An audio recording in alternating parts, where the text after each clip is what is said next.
Traigo una presentación con la intención de, pues, tener ahí un hilo conductual y no me pierda yo entre tantas ideas que vengo a compartirles. Entonces, me voy a permitir, compartirlas con ustedes. ¿Me avisan, por favor, si ya la ven?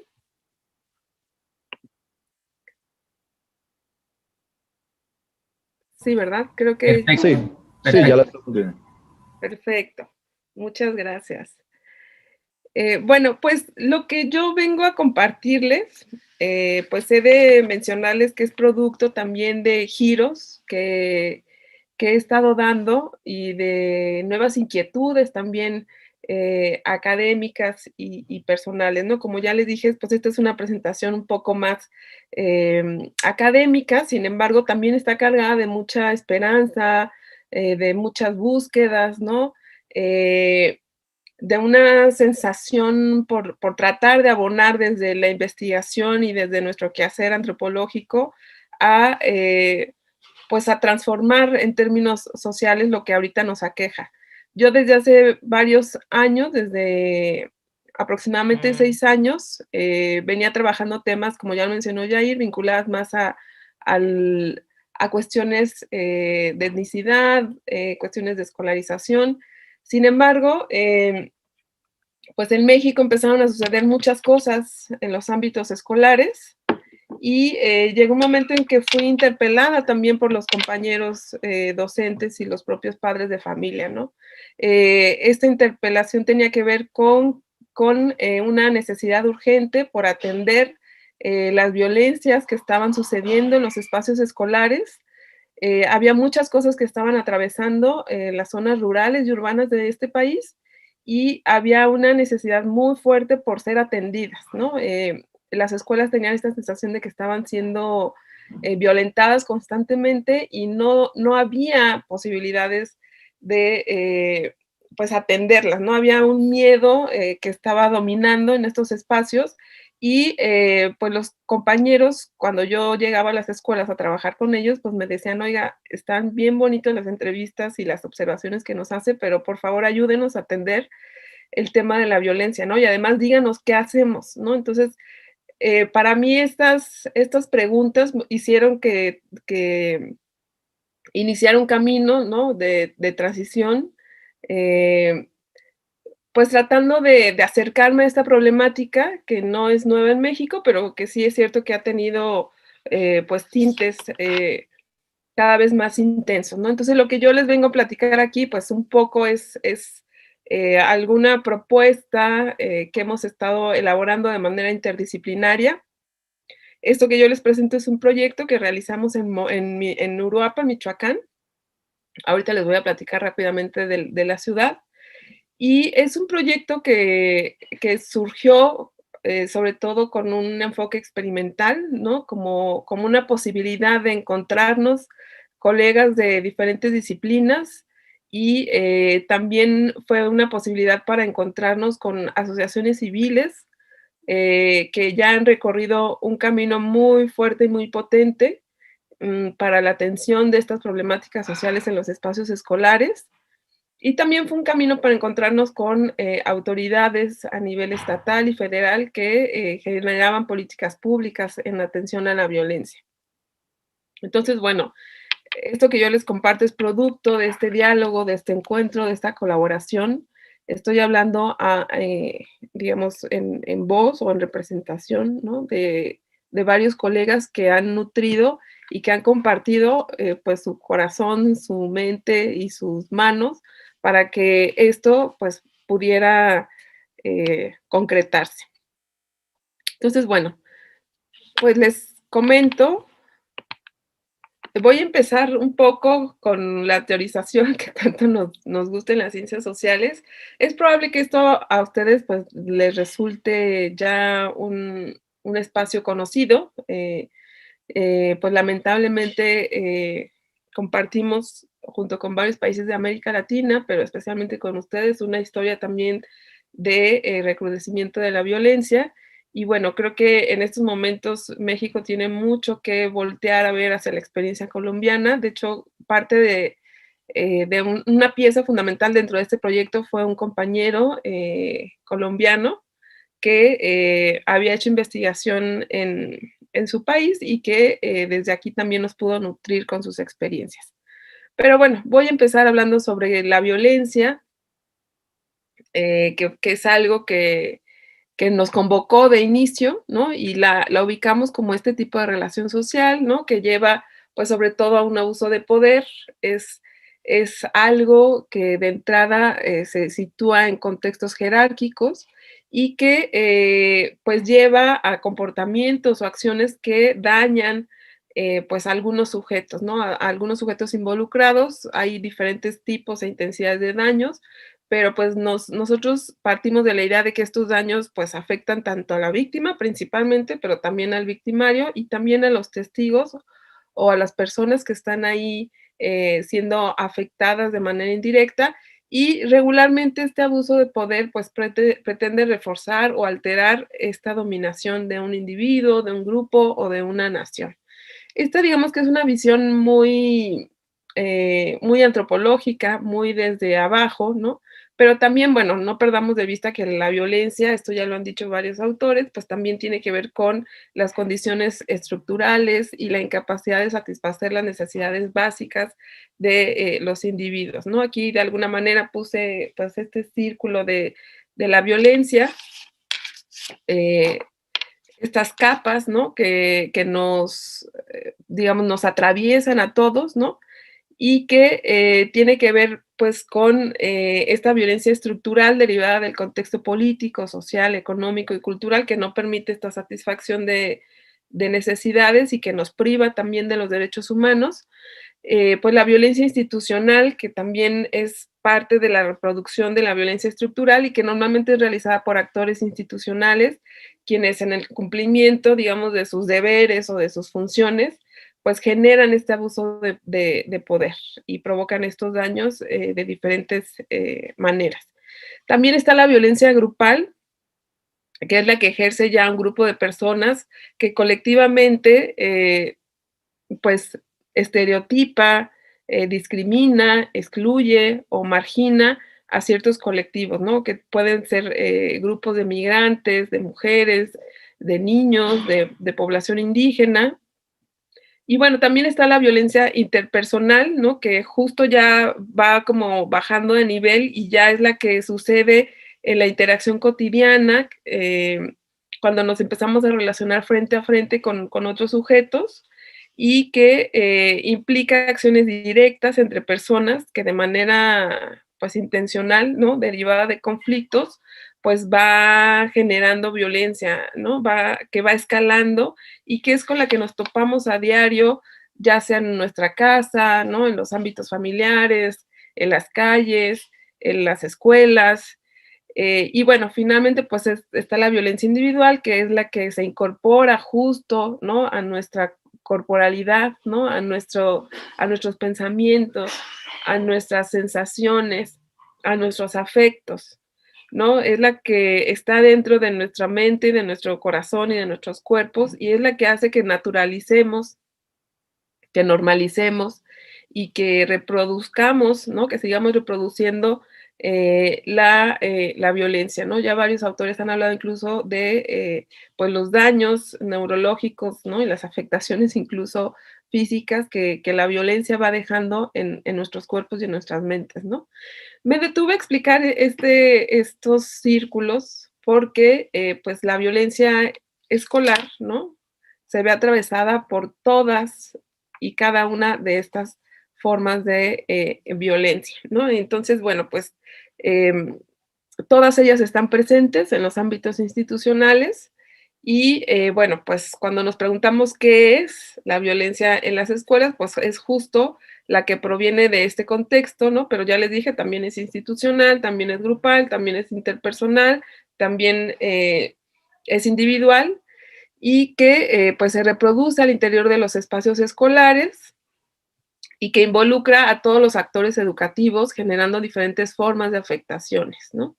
En México, pues ha habido una centralidad excesiva y una simplificación del fenómeno a través del análisis de lo que conocemos el bullying, ¿no? Afortunadamente ya tenemos pues unos años en donde hemos tratado de ir más allá y de problematizar mucho más allá eh, en torno a esto, a estas situaciones de violencia que atraviesan a las escuelas. Y bueno, todas las violencias sociales se pueden manifestar en los espacios, escolares, ¿no? Y cuando hablo de todas las violencias, me refiero, pues, a la violencia física, psicológica, eh, por supuesto, el racismo, la violencia de clase, la violencia de género. Todas estas violencias, pueden estar presente en estos ámbitos. Y bueno, pues no me voy a detener mucho en esto. Cuando hablamos de violencia y nos planteamos empezar a trabajar con esta propuesta en un espacio, bueno, pues también tuvimos que echar una mirada a esto que ya también ha sido muy abordado, que es lo que se denomina educación para la paz.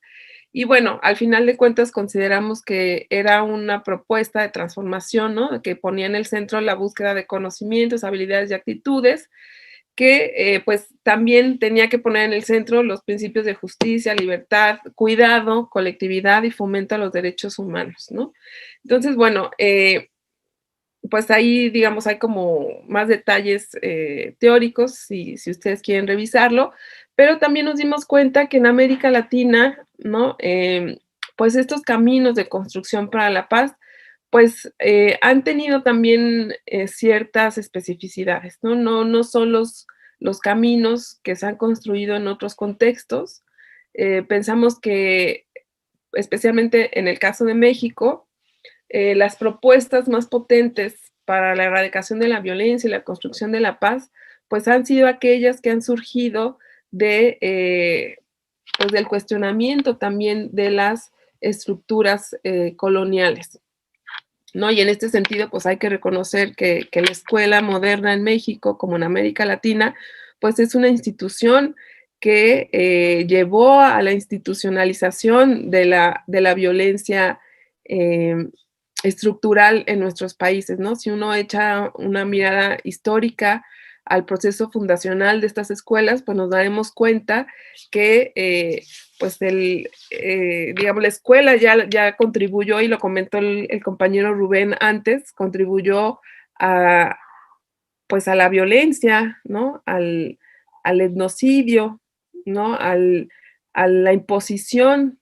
¿no? De ciertas epistemologías, de ciertos conocimientos, de ciertas formas de hacer, ¿no? Que legitimaba, pues, un poder, ¿no? O una forma de entendimiento social frente a otro, ¿no? Entonces, también esto es muy interesante, pensar cómo, la escuela moderna en sí misma es una escuela fundada a partir de la violencia, ¿no? Y creo que los tiempos que ahora nos atraviesan y que nos han permitido poner una pausa y que nos han permitido generar procesos de reflexión sobre la escuela, sus límites, dentro de esta pandemia, pues nos llevaría, ¿no? Nos abre un camino, una grieta de esperanza que ojalá nos lleve a un proceso también de refundación de la escuela, ¿no? Pero esto creo que en América Latina ha quedado mucho más claro cuando pensamos en el colonialismo que la escuela ha generado en nuestros territorios, ¿no? Y bueno, pues también los proyectos de construcción de paz, pues han sido a partir de estas reflexiones sobre las opresiones históricas, sobre el papel de la educación oficial, y muchas de estas propuestas pues han sido, ¿no? Sostenidas a partir de las luchas y de las resistencias territoriales de diferentes pueblos. La gran mayoría son pueblos indígenas que están en diferentes regiones del país, ¿no? Y por eso es que consideramos que estas experiencias, las más potentes, pues han construido en espacios alternativos, ¿no? Y entre estos sectores históricamente, pues, violentados, ¿no? Muchas de estas propuestas toman influencia de las pedagogías liberadoras y también poscoloniales, y pues han implicado, como ya les digo, procesos de resistencia que no solamente tiene que ver con la escuela y las pedagogías, sino también son posicionamientos políticos, ¿no? En donde se coloca en el centro otro tipo de saberes, otro tipo de vinculaciones, otro tipo pues de relaciones y de vínculos incluso con el Estado. Y bueno, pues estas experiencias son las que nosotros empezamos a tejer como puente de diálogo. El año pasado nosotros generamos justo un conversatorio entre pueblos indígenas y colegas que estamos aglutinados en algo que hemos llamado la Cátedra Mahatma Gandhi, para pensar en estos caminos coincidentes desde la no violencia y desde la construcción de paz y pues toda la experiencia y los conocimientos que los compañeros en diferentes latitudes han ya generado, ¿no? Entonces, dejamos esto, digamos, como algo que estamos reconociendo y que estamos tratando de, pues, aprender también, ¿no? Y de poner en diálogo. Y bueno, digamos que la propuesta que nosotros empezamos a construir sobre esto, pues tenía que colocar en el centro algo, ¿no? Y ese algo que nosotros identificamos como central tenía que ver con el fortalecimiento comunitario y algo que llamamos cultura de cuidados, ¿no? Y pues ambos, digamos, los concebimos como está trazado en estas líneas, ¿no? Pero sobre todo, consideramos que es necesario, ¿no? Empezar a generar y no empezar a generar, porque creo que estos procesos ya existen en las escuelas. Lo que tenemos que hacer es darle más espacio a estas experiencias de fortalecimiento comunitario. No es algo nuevo, es algo que ya existe, el sostenimiento y el cuidado y el acompañamiento. Es algo que también se vive en los procesos pedagógicos y se vive junto con la discriminación, con la exclusión, con el terrorismo también pedagógico, ¿no? Entonces, la importancia, digamos, es darle más cabida a este tipo de prácticas y pensar en el cuidado colectivo y también el cuidado personal o el autocuidado como una forma también de resistencia, ¿no? Y en esto pues reconocemos también los aportes que las compañeras feministas nos han hecho, ¿no? Que no se basa esta idea de cuidado colectivo en una forma de autocomplacencia, sino justo se trata de buscar y practicar maneras de existir y también a veces de sobrevivir a un mundo que estructuralmente es violento y que nos está violentando de manera cotidiana, ¿no? Es un poco identificar estas violencias individuales que nos atraviesan, ¿no? Y convertir esto en algo político, tomar conciencia de cómo la violencia estructural nos afecta de manera individual y cómo podemos actuar frente a ella para transformar, ¿no? Esta estructura desde adentro y desde abajo. Entonces, bueno, es pues también pensar de manera colectiva y creativa en estas estrategias que resalten que nuestras afectaciones sí importan, ¿no? Nos importan a nosotros y que podemos atenderlas de manera individual y colectiva. Y bueno, pues finalmente cuando hablábamos nosotros de esto, ¿no? Y colocar en el centro esta idea de cuidados, pues empezamos a también, ¿no? De nueva cuenta surgió, como ya lo mencionó Yair, esta idea de trascender también los límites racionales del cuidado colectivo, ¿no? Y entonces encontramos, ¿no? En la corporalidad, ¿no? En los afectos, un camino también muy potente para lograrlo, ¿no? Entonces empezamos a pensar cómo potenciar lo corporal, ¿no? Desde esta lógica, como una manera también muy diferente de relacionarnos colectivamente, ¿no? Desde un lenguaje que también se explora en los ámbitos escolares, ¿no? Pero que también consideramos que ocupa un lugar marginal, pero que son necesarios para potenciar el encuentro, los diálogos, pues los contactos también que fueran reconfortantes, que fueran amables, lúdicos y dialógicos, ¿no? Entonces, en este sentido, pues nosotros pensábamos en cómo vincular lo corporal y algunas manifestaciones artísticas y lúdicas para generar estas sensibilidades, ¿no? Para potenciar conocimientos y también emotividades que contribuyeran, ¿no? Que nos permitieran encontrarnos y pensar de manera colectiva y reflexiva y creativa en algo que nos permitiera como sostener la vida en común, ¿no? Y cuidarnos de manera colectiva. Esto es algo que, pues, en la marcha, pues implica todo un proceso, ¿no? Implica también poner en el centro, pues alejarnos de estas visiones compensatorias, ¿no?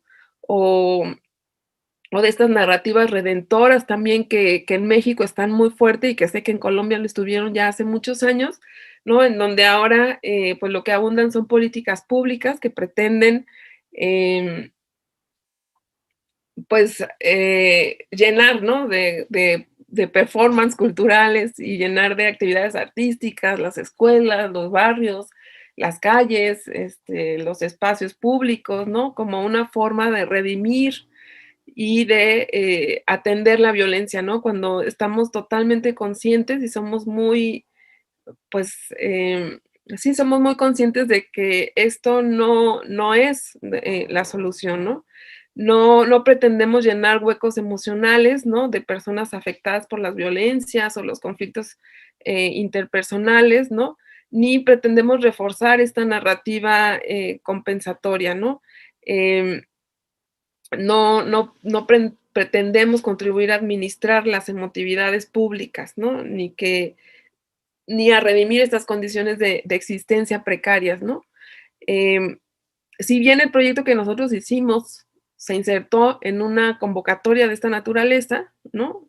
De alguna forma nosotros pudimos, ¿no? Aprovecharnos de esta narrativa redentora que en México nos está llegando al interior, ¿no? Y desde los espacios de comprensión y de diseño colaborativo que generamos en el equipo interdisciplinario y también con la escuela, pues nos deslindamos, ¿no? Y tratamos de construir una narrativa totalmente diferenciada. Bueno, me voy a ir un poco más rápido por cuestiones de tiempo. No sé cómo voy.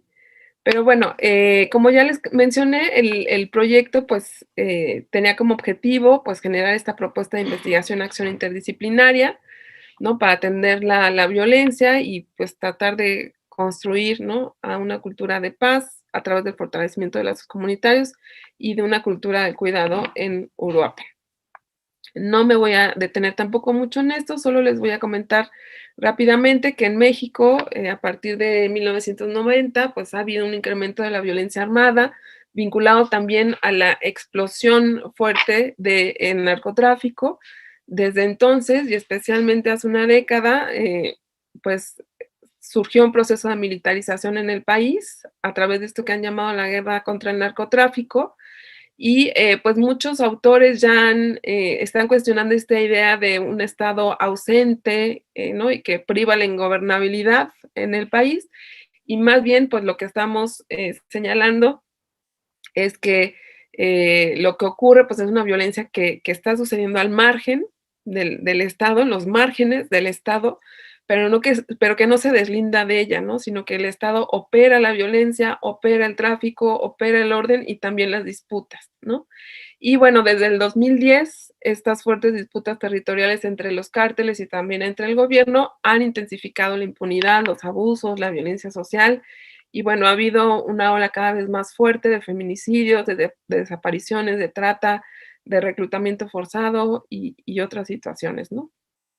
En el caso de Uruapan, bueno, ustedes se preguntarán dónde está ubicado Uruapan. Uruapan está, pues, en el occidente del país, en un estado que se llama Michoacán, ¿no? Es una zona que desde hace varias décadas ha sido espacio de disputa y recientemente ha sido un lugar estratégico porque es la puerta de entrada a la zona de Tierra Caliente, que es la zona una de las zonas históricamente más importantes para la producción y distribución de drogas en el país.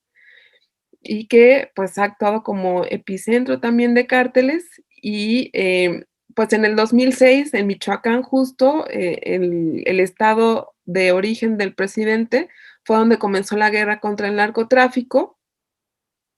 Y bueno, la militarización, digamos, empezó en este estado. Y bueno, recientemente, pues Uruapan se ha convertido en la capital mundial del aguacate, esto que han llamado como el oro verde. Y bueno, este crecimiento de la industria aguacatera, pues ha estado sumamente vinculada con el narcotráfico, ¿no? Y bueno, desde el 18 hasta la fecha, pues ha sucedido episodios de violencia sumamente fuerte, se ha recrudecido la violencia homicida y bueno, pues desde entonces se ha creado un nuevo plan de seguridad para el estado. No voy a compartir aquí estos datos estadísticos. Bueno, solamente les quiero comentar rápidamente que el proyecto que nosotros desarrollamos, pues, tuvo 3 fases.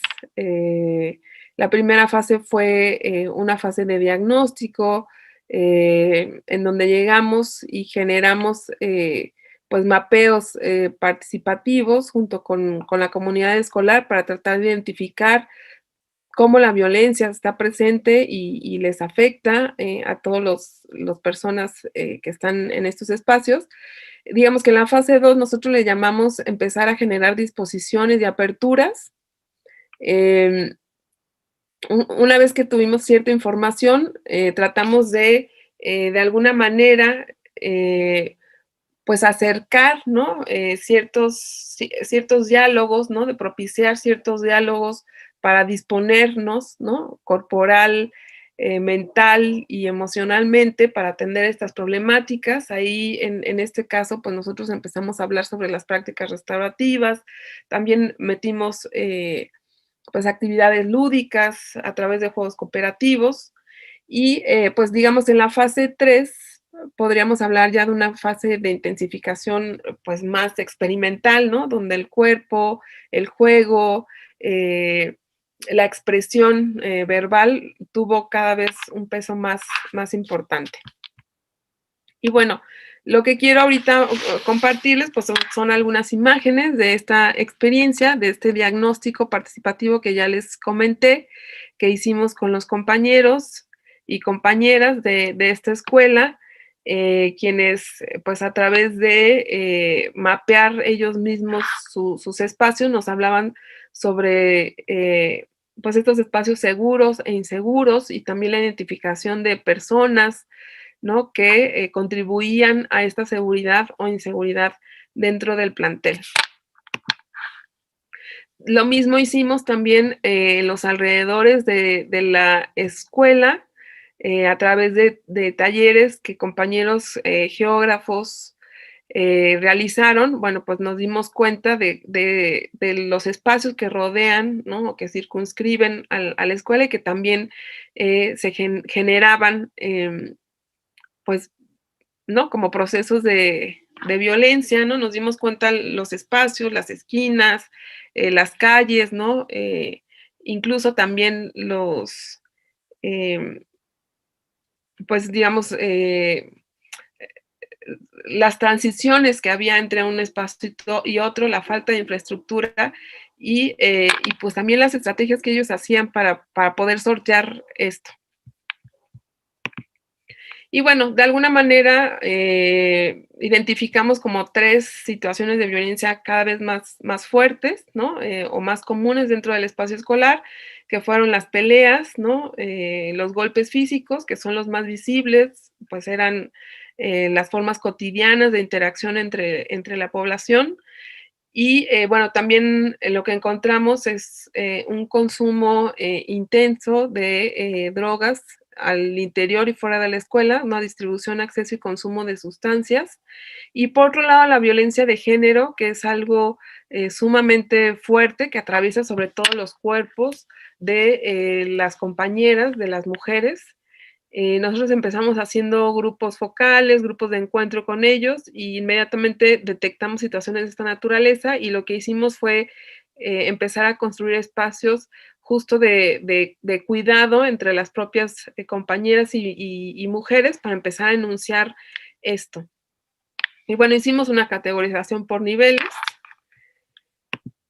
Al final, bueno, pues esta es parte de los aspectos que nosotros identificamos en este diagnóstico inicial que hicimos. No me voy a detener tampoco en esto por cuestiones de tiempo. La presentación igual la podemos compartir con ustedes si tuvieran algún interés. Y bueno, pues aquí un poco producto de este mapeo fue que empezamos a hablar, a identificar, digamos, como estas zonas donde se sienten seguros y no seguros, las zonas de mayor tránsito. Nos dimos cuenta que pues también por grados escolares y por género, obviamente había una influencia directa en estos espacios y en su configuración y recreación de la violencia.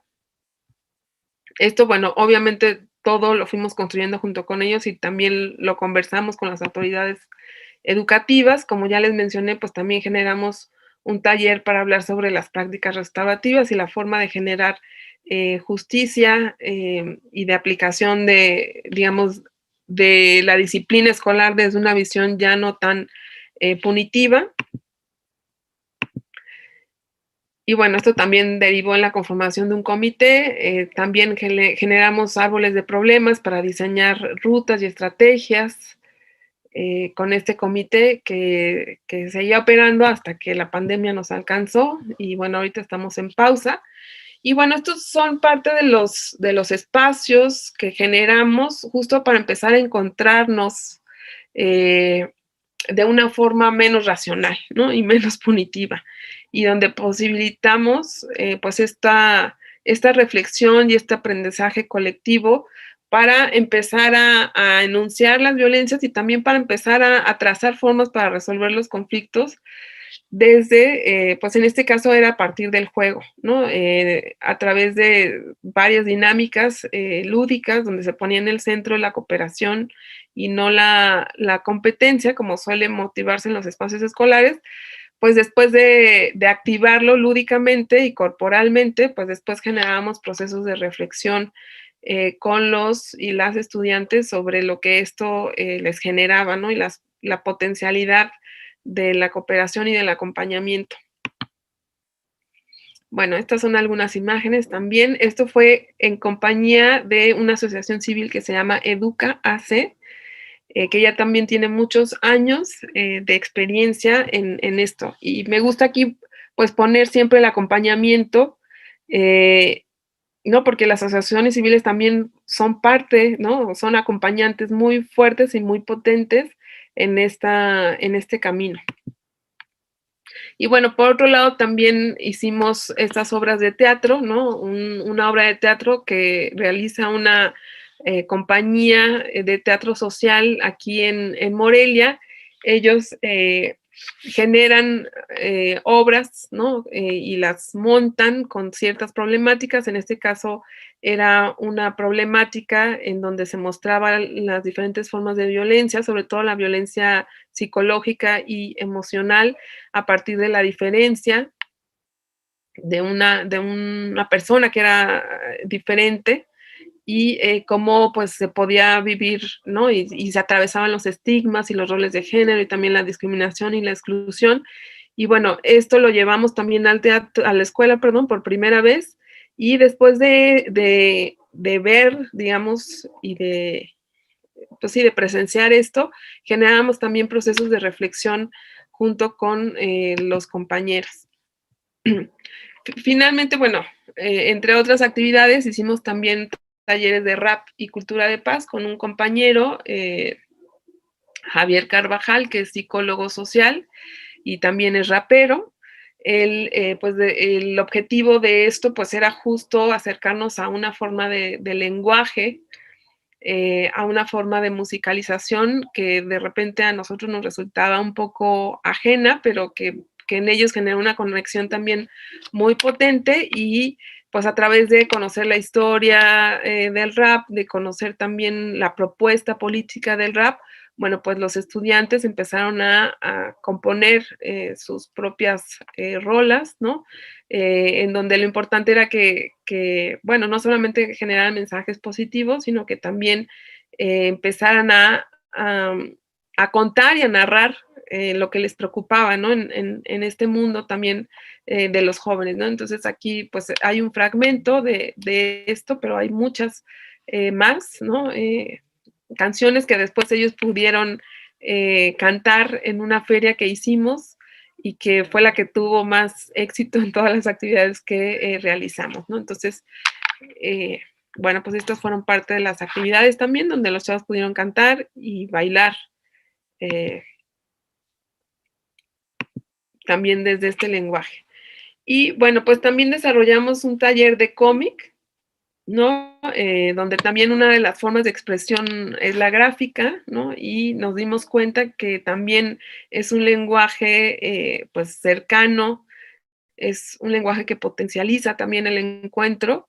Y bueno, pues ahí nos dimos a la tarea también de llevar especialistas, artistas que pudieran detonar estos procesos y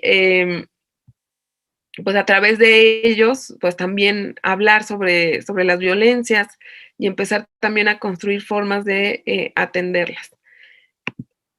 Esta es parte también de este trabajo que hicimos. Al final se generó un cómic interactivo, que es esto, que a partir de las imágenes que ellos construyeron, fue un ejercicio pues participativo en donde se construyó una narrativa colectiva, se imprimieron y se pusieron pues a disposición de los compañeros y ellos pues generaron diálogos que pues al final generaron un documento, ¿no? Que está aquí, al final les voy a compartir la liga para que lo puedan ver. Es un cómic que ellos pues empezaron a construir.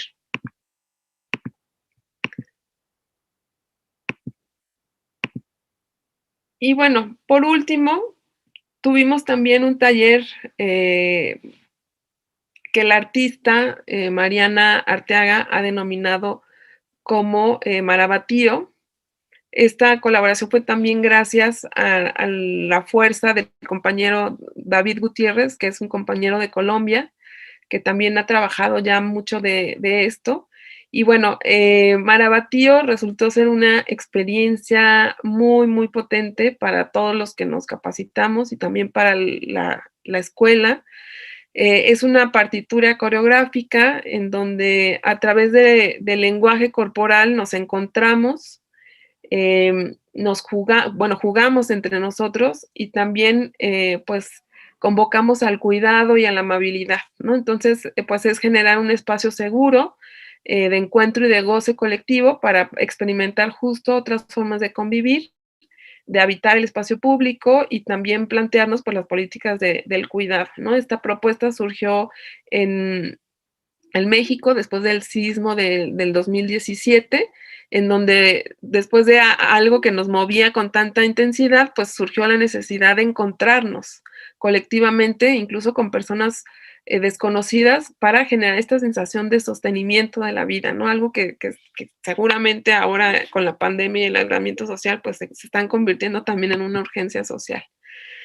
Entonces, bueno, pues aquí es parte de lo que nosotros experimentamos y que compartimos también en la escuela. Y bueno, ya pues, para cerrar esta presentación, ¿no? Y agradecerles mucho la escucha, pero también pues con la intención de continuar con el diálogo, pues porque no hemos concluido, desafortunadamente pues nos llegó la pandemia y esto implicó que las lógicas de trabajo comunitario y colectivo pues se vieran sumamente afectadas. Y bueno, no perdemos la esperanza de que esto pueda transmutar, ¿no? Y pueda transicionarse de otra manera, pero ahorita entendemos que son tiempos complicados en donde están emergiendo otras cosas y donde también las violencias se están viviendo en otros espacios, ¿no? A lo mejor más virtualizados, más domésticos y más íntimos. Pero bueno, ahorita ha sido muy difícil trabajar, ¿no? Pero bueno, estamos en un proceso de pausa y de replanteamiento, ¿no? Pero para continuar con el diálogo, pues a nosotros nos parece sumamente urgente generar espacios individuales y colectivos para el reconocimiento y la enunciación de las violencias, sobre todo en los espacios escolares. En México todavía hay procesos de normalización y de naturalización de las violencias, y también hay mucho temor a hablar sobre esto. Lo encontramos incluso entre las propias autoridades y los maestros, quienes están siendo violentados a través de la precarización de sus condiciones laborales, y que también es algo que los atraviesa a ellos y que pareciera, desde su lógica, que no les afecta en su quehacer cotidiano cuando ahí está presente.